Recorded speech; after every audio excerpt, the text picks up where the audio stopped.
Gidiyoruz, dokunma. Biz çıkmıyoruz değil mi? Yok. Tamam, ben çıkmak istemiyorum.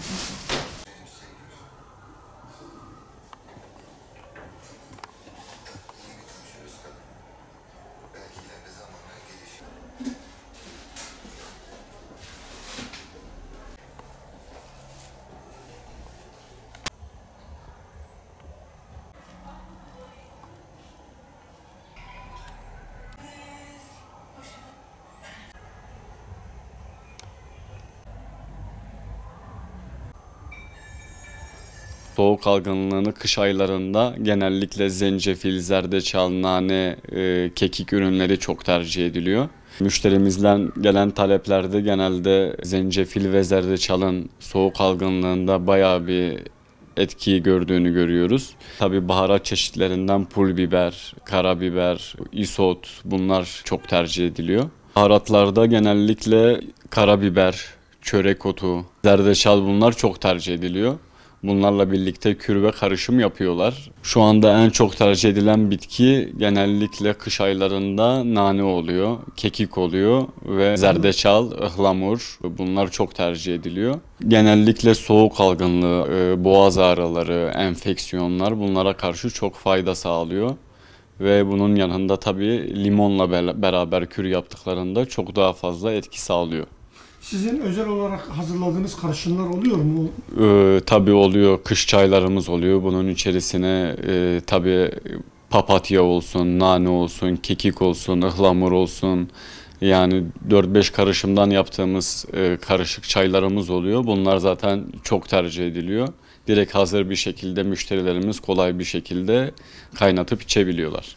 Kış çayı alırken veya baharat alırken nelere dikkat etmeli? Tabii özellikle tarihine dikkat etmeli ve güvenilir bir firmadan aldıklarını kesinlikle bilmeleri gerekiyor.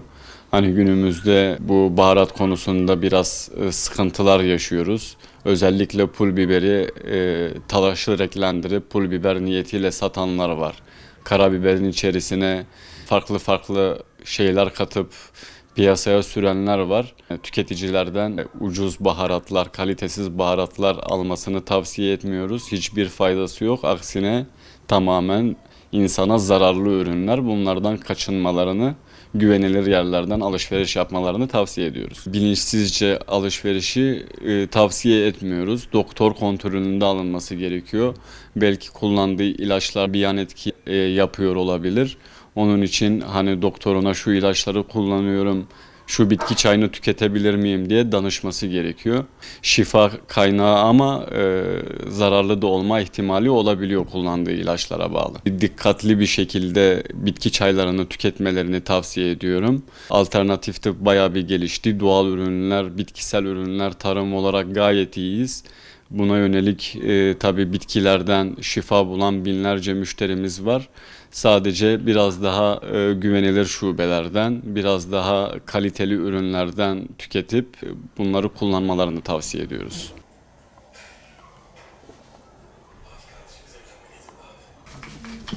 Baharatta sahteciliğin en fazla döndüğü baharatımız pul biber. Tabii bildiğiniz mobilya talaşını gıda boyalarıyla renklendirip pul biber niyetiyle satış yapan sahtekarlar bulunmakta. Özellikle pul biberin birinci kalite ve orijinal olmasına çok dikkat edelim.